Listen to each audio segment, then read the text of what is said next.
Hello, everybody. Welcome back to the Monday Dirt Talk podcast. We've been brainstorming on some of the different things we can offer from an audio format. And as I was brainstorming, I was looking around our office and realized we have all of these amazing stories. We have stacks of books. Every time I find a construction-related book or story, I buy it. And so we've collected some pretty cool stories over the past few years, and I'm sure there's many more to find. I recently spoke to Ames Construction, their Rocky Mountain division, maybe a month ago in Denver now. And before I did, I wanted to research Ames and the history of Ames. And the absolute best account of the Ames Construction story is a book that we have, coincidentally, called Persistence Creates Opportunity, Building America for 50 Years, The Story of Ames Construction. Let me see who penned this book. Dang it. Yeah, I don't know. I don't know who penned the book. It doesn't have an author. I believe Ames commissioned. They had to commission this book at some point for their 50th anniversary, and it is so well done. And I dug into the beginnings of Ames, and it's an amazing story. I wrote about it on social media, but I felt it was worth actually reading through the beginning of Ames and seeing what everybody thinks. So this is the very genesis of Ames Construction, now the multi-billion-dollar behemoth building all kinds of infrastructure across the United States. They're a really big deal. But not that long ago, less than technically a lifetime ago, they began with one man. In high school, Dick Ames was a talented athlete. He excelled in competitive sports like football, basketball, and track. He received the Athletic Award in 1947, the same award that his son Larry would later receive in 1967. As a sports enthusiast, Dick aspired to become a football coach.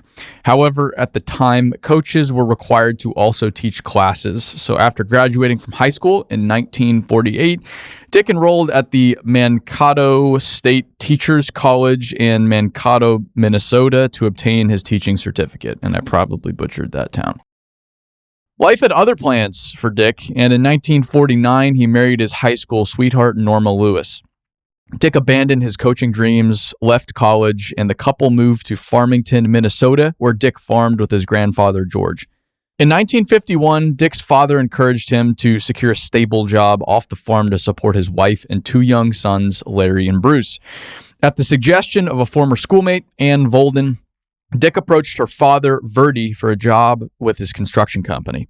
Verdie liked to hire farm boys, reasoning they were accustomed to hard work and usually had experience with equipment.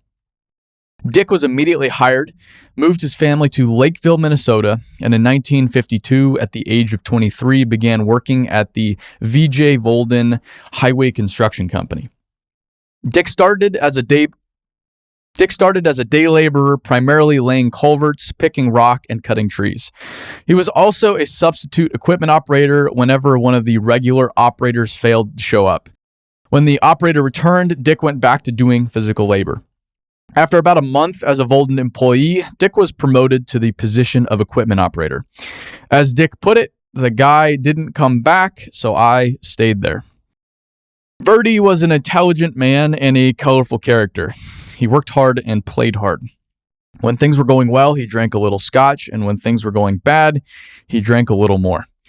Verdie worked shoulder to shoulder with his employees and never asked any of them to do a job that he wasn't willing to do himself.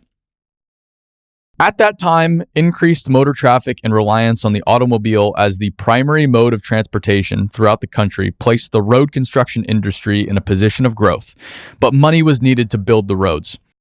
Finally, the Federal Aid Highway Act of 1956 established the Highway Trust Fund to pay for construction of the interstate highway system. This fund was the key to putting the industry at the forefront of major government initiatives aimed at mobilizing America. This marked the beginning of the golden years of road building. Dick dedicated his life to the company and was determined to learn everything he could about the construction business. He liked the work he was doing, and his dream was to emulate Verdie's success. Success that allowed Verdie to buy a new car, travel the world, and vacation in Mexico with his family every year. Dick worked day and night, doing whatever was asked of him, and always wanted to learn more. Eventually, he advanced to a grade foreman and then a project manager where he worked directly with Verdie. As the years passed, Dick and Verdie became more than just employee and employer. The company's shop was located on a farm on the outskirts of town, and part of Dick's compensation was to live with his family in the house on the property. Over the years, Dick and Verdie had serious conversations about Dick's future, and Verdie told him that when he was ready to quit, he would help Dick get started in his own construction business. In November of 1961, Dick began hearing rumors around town that Verdie was preparing to get out of the business and planned to have an auction sale of his equipment. They continued to work side by side, day in and day out. The rumors continued to circulate, but Verdie never said a word to Dick about his intention to close the business. The day before Thanksgiving, Dick and Verdie were working in different locations, and the more Dick thought about Verdie's silence, the more agitated he became. By mid-afternoon, Dick decided he had waited long enough. He got in his pickup truck and drove to the nearby farm where Verdie was running a dragline to clean out a swamp. "I walked to where Verdie was working and he shut the machine off," said Dick. He confronted Verdie about the rumors. Verdie said, "I've been meaning to talk to you about that. Let's go to the Lakeville liquor store and have a drink." Lakeville Liquor was a favorite spot of Verdie's to discuss important matters over a few drinks. Verdie confirmed that he had plans to get out of the business, and Dick reminded him of the conversations they had about Dick starting his own business. Verdie said, "Ames, you know it takes a lot of money to buy me out." Dick did not have the money to buy the company, and Verdie knew it. With nothing left to discuss, Dick left the Lakeville liquor store, determined to start a business with or without Verdie's help. "I didn't have work lined up, but I knew a lot of people who believed in me." Dick was angry and decided to take action. He went home and immediately called Fritz Ryan, a salesman at the local equipment dealership, William H. Ziegler Company. Fritz made the trip out to the farm, and Dick told him he was ready to purchase some construction equipment. He was going into business for himself. "I signed a purchase agreement and told Fritz I would come to the dealership on Monday to buy what I needed." The two men shook hands and the deal was sealed. After Fritz left the farm, he stopped to see one of his good customers, Matt Fisher of Fisher Construction Company. Fritz told Matt that he had just signed an agreement with Dick for a piece of equipment to start his own construction business. Since Matt had married Verdie's daughter, Anne, a new rumor was soon circulating around town about Dick's purchase, and the news would not take long to reach Verdie. "I hadn't told Norma what I had done, but I knew there would be serious repercussions," recalled Dick. The following day, Thanksgiving Day, Dick told Norma what happened with Verdie and his plan to start a business. The more emotional she became, the less confident Dick was about his new venture. By nightfall, he had told Norma that he would call Fritz the next day and cancel the deal. It was a hard decision for Dick to make. Your word is your bond. When you enter into an agreement with somebody, you don't just walk away from that commitment. Around 6:30 a.m. the day after he had told Norma about his plan, a vehicle pulled up to the front of the house while Dick was having breakfast with his family. Verdie got out of the car and burst through the front door. "Ames, you will be out of my house today." With that, Verdie stormed out and headed out to the shop. Dick was close behind him as the argument escalated, getting more heated with each minute. When Dick returned to the house, he called Kenny Nelson, a developer and home builder he had done some work for, and told him he and his family needed a house to rent. Kenny had a farmhouse available just south of Farmington, and by the end of the same day, Dick and his family had packed up their belongings and were off Verdie's property. After the confrontation with Verdie, there was no turning back. Dick had to move forward with his plan to start his business, and Norma, although apprehensive, would support him however she could. As planned, Dick drove to the dealership on Monday to talk with the used equipment manager, George Myers. The work Dick wanted to do would dictate the type of equipment he needed to buy. I decided to do as much soil conservation work as possible, said Dick. Ziegler had recently taken in some older equipment from a construction company in Faribault, Minnesota, and George told him, Dick, that D813A is just what you need. I have known that tractor since it was originally purchased from Ziegler. We have all the history.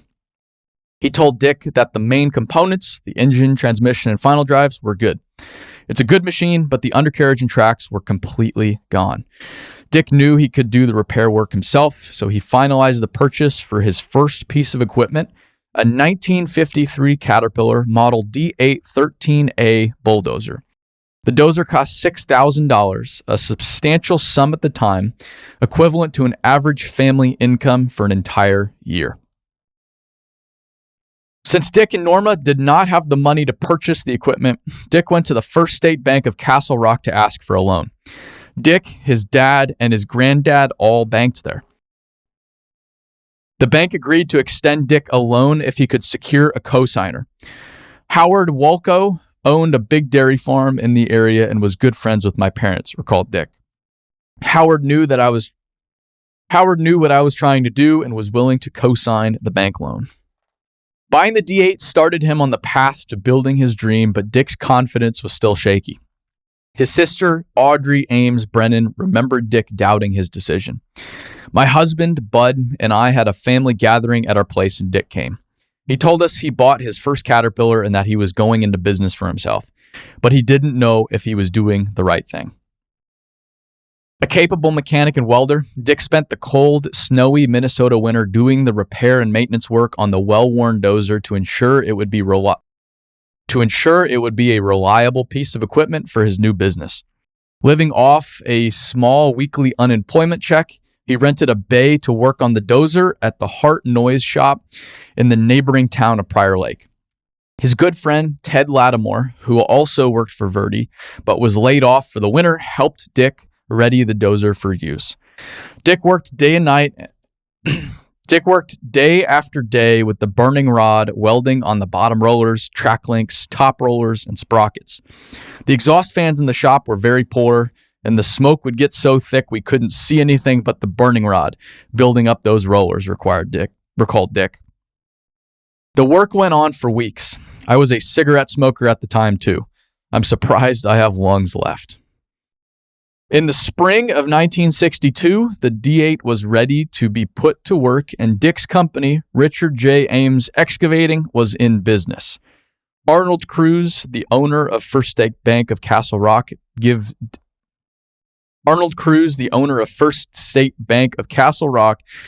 Dick a job loading some spoil banks alongside a drainage ditch. Then I started to pick up jobs here or there, recalled Dick. I bought a used truck and a lowboy trailer to move from job to job. He also found a used Laterno scraper to pull behind the D8 tractor. Things were starting to come together.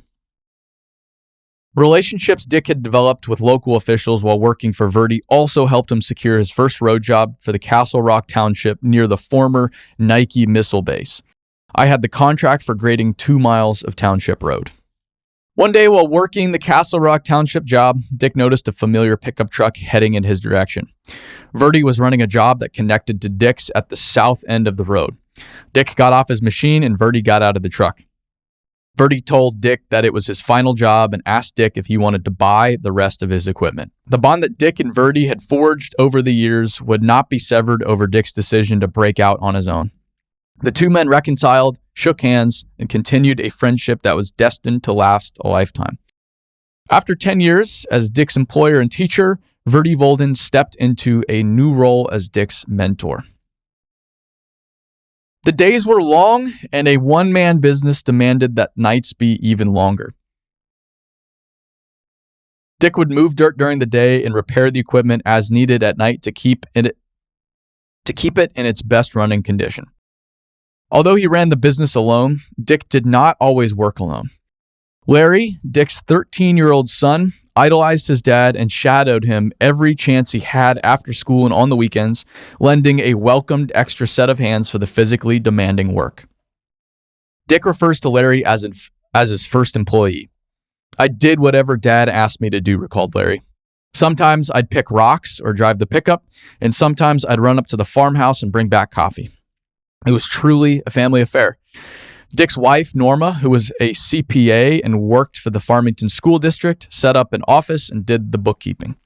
By mid-August 1962, Dick felt ready to grow his fledgling company and asked his brother, Raymond Butch Ames, to join his company as a partner.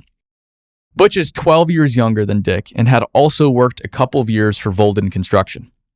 But at the time Dick asked Butch to partner with him, Butch was working for a local highway contractor on a project near the property of George Molecha, a local poultry farmer where Dick was doing soil conservation work. I met up with Dick at Cedar Avenue near Castle Rock, said Butch. He asked me to work with him and we became partners on the spot. Together, Dick and Butch worked small projects, including county highways, township roads, and small state jobs. The soil conservation effort gave a big boost to the small company. During the late 1950s and early 1960s, the government was very concerned about soil erosion from croplands. Because the farmers had little money to put into conservation, the federal government agreed to pay for 80% of the soil conservation work on the farms, leaving the farmer to pay the remaining 20%. Funded by the United States Department of Agriculture's Soil Conservation Service, the goal was to improve drainage and reduce the erosion of fertile topsoil from agricultural land. Work consisted primarily of regrading fields and constructing ditches and waterways to help control runoff and reduce soil erosion from the fields. These projects helped mitigate the environmental impacts of farming and improved water quality in the streams and rivers affected by the runoff. It also helped Dick and Butch establish valuable relationships. Working for farmers was a natural fit for the Ames brothers, and it was instrumental in helping them learn how to work with people. We were farm kids, said Butch. Farmers are proud and pretty fussy. We learned to have respect for people and their property. That respect for property was instilled by their father, Chester. Dad made sure we learned to be good stewards of the land. Communication was an important part of working with the farmers. When we were done at night, we couldn't just pick up, go home, and forget about the job, said Butch. We had to stop by the farmhouse, explain what we had accomplished that day, and let the farmer know what was going to happen the next day. It was on these farms that the company began to build its solid reputation for taking care of the customer, a reputation that extends throughout the company's history. The farmers talked to each other, said Butch. They were the best advertising we had. Communication with the local representatives of the Soil Conservation Service was also critical. Most of the work was performed on an hourly, time and materials basis, so clear communication with the government was essential to getting paid for all of the hours worked. Dick and Butch exemplified a never-give-up attitude and worked day in and day out, dawn to dusk, with an occasional Sunday off, and Larry helped them every chance he had. We had nothing to lose and everything to gain.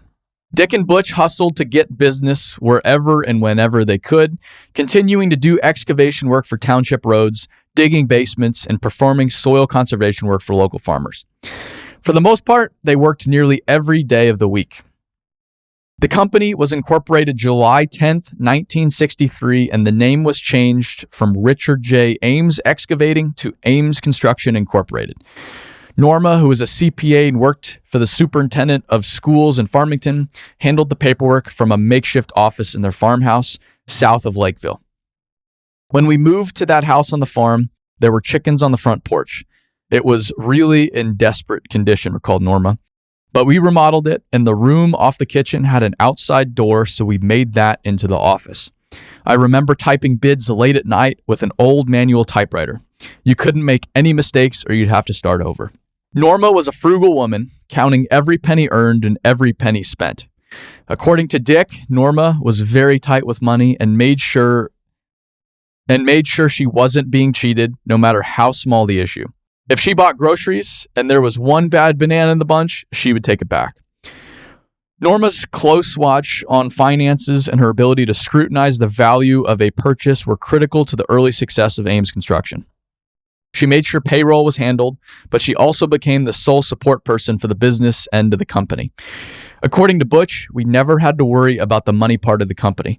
Norma managed the back end of the whole business, and you knew she would just take care of it. Since Dick performed all of the repair and maintenance on his equipment, having the farmland was an asset. Dick was really a good mechanic and welder, said Butch. He worked on all the equipment himself. However, not having a shop to work in was challenging.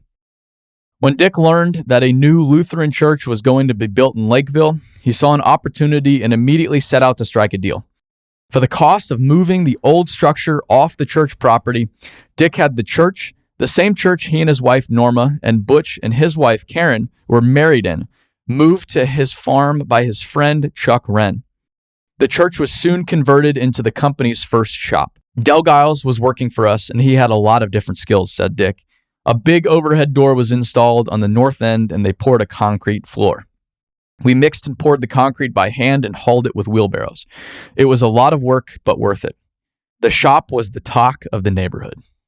Ames Construction continued acquiring contracts for excavation and grading work for township roads, digging basements, and carrying out soil conservation work for local farmers. In the winters, the company plowed snow for the state highway department and local townships. In addition to helping keep money coming in over winter months, when winter prevented more conventional earthwork from being done, snow plowing became an important part of the business. By building relationships with the townships for snow plowing work, the company was in a good position to acquire road improvement or gravel road maintenance in the summer. As more people with jobs in town moved out into the country, snow plowing on the township roads became more important so they could get to work.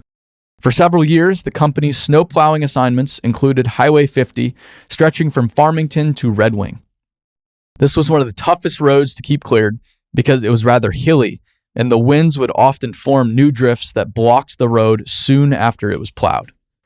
Dan Nicolai, president of Castle Rock Bank, where Dick secured his first equipment loan, remembers that cash flow wasn't quite what Dick hoped it would be during that time, especially in the winter months. Dick and I would get together, and he would say, "Dan, pray for snow. I need some income." And when we'd get snow, he'd say, "Dan, you've got to slow down on the praying. I can't keep up with it." Typically, the farmers could dig themselves out when they needed to, but sometimes they were crafty about getting a little help. For example, Dick got a call one wintry afternoon from a farmer who happened to have a long driveway that stretched from the road to the farmhouse. He asked Dick if he was scheduled to plow the road that evening, and Dick told him yes, he would be coming through that area. He told Dick that the family would be having a birthday party for one of his children, and Dick was welcome to stop in for some cake and a cup of coffee. "And when you're coming down the driveway," said the farmer, "don't forget to drop your plow." In 1963, John Ames was the next brother to join Ames Construction full-time after serving 6 months in the Army Reserves. He soon discovered that plowing snow could be hard on equipment and his ego. One evening, while John was plowing over a bridge, he caught the blade of the Galleon motor grader on an expansion joint.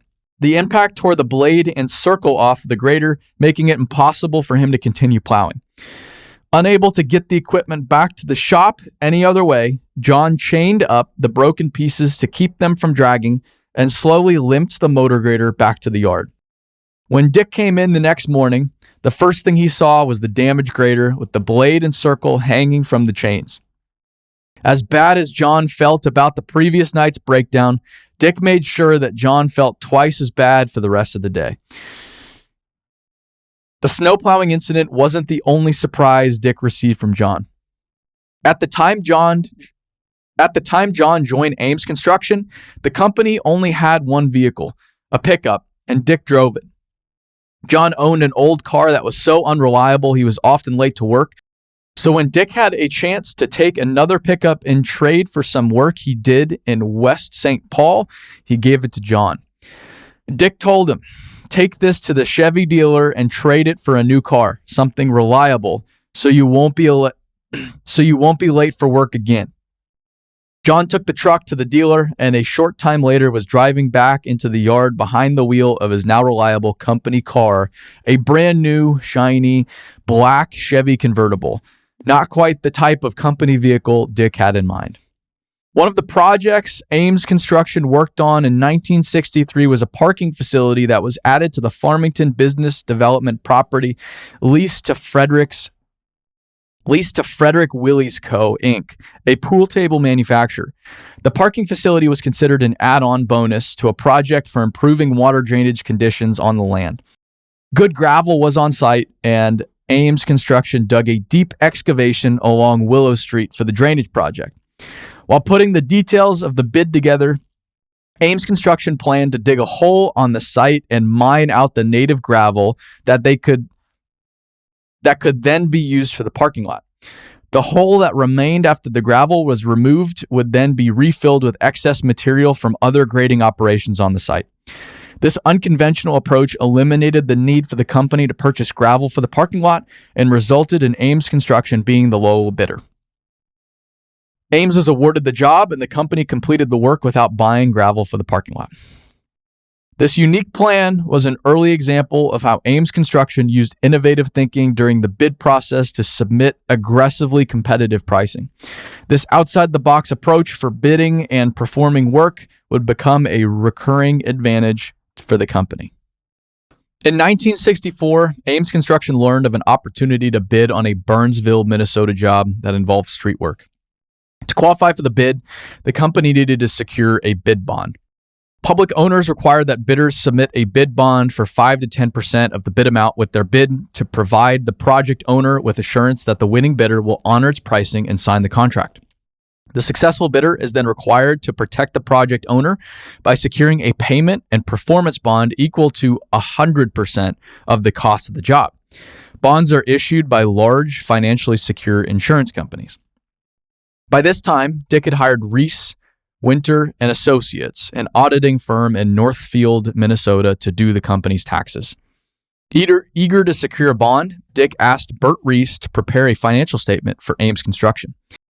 With financial statement in hand, Dick went to a local insurance brokerage, Cobb, Strecker, Dunphy, and Zimmerman, Inc., that specialized in insurance and bonds for the construction industry. A new agent with the company, Bruce Tellander, told Dick that Ames Construction's financial statement was not strong enough to qualify for a bond. He said, "You don't have any working capital." Dick asked, "How do I get it?" Bruce replied, "With a small business loan." The Office of the Small Business Administration, or the SBA, was in the same building as CSD&Z, so Dick went up the flight of stairs to meet with a loan officer. I was told that to get the SBA loan, I needed to have a bank participate with me. Not to be denied, Dick went to the Castle Rock Bank where both his dad and grandfather were customers. It took time and hard work to finalize the application for the loan. There was a lot of paperwork, and Norma worked really hard to get it right. Finally, Dan Nicolai, who had recently bought the bank from Arnold Cruz, agreed to participate with an SBA loan for Ames Construction. With the loan money now showing on the books, Dick returned to see Bruce Tellander at CSD&Z. This time, Bruce told him, "We don't really like to deal with people who hold government loans. There's too much red tape." Dick went back to the SBA office upstairs, relayed what Bruce had said, and the representative told him, "That's nonsense. They do it all the time." So Dick, accompanied by the SBA representative, returned to the CSD&Z and spoke with Bruce and Roger D. Zimmerman. Dick was ultimately given the bond he needed. This newfound bonding power set the stage for the company to pursue and acquire other projects that were previously beyond its reach, and a long-standing business relationship and friendship was formed with Bruce Tellander that has lasted a lifetime. "I have written all the insurance and all the surety bonds that Ames Construction has had over its nearly 50 years in business," said Bruce. I believe with that, we're going to stop there. If you enjoyed this story, let us know. Write us at dirttalk.com. If you thought, well, that was a waste of time, you should think up other ideas. Write us at dirttalk@buildwit.com. We'd love to hear from you. I think this story is fascinating. There's a lot more to the story that I'm happy to get into if you've enjoyed it. As always, thanks for listening, and we'll see you on the next one. Stay dirty, everybody.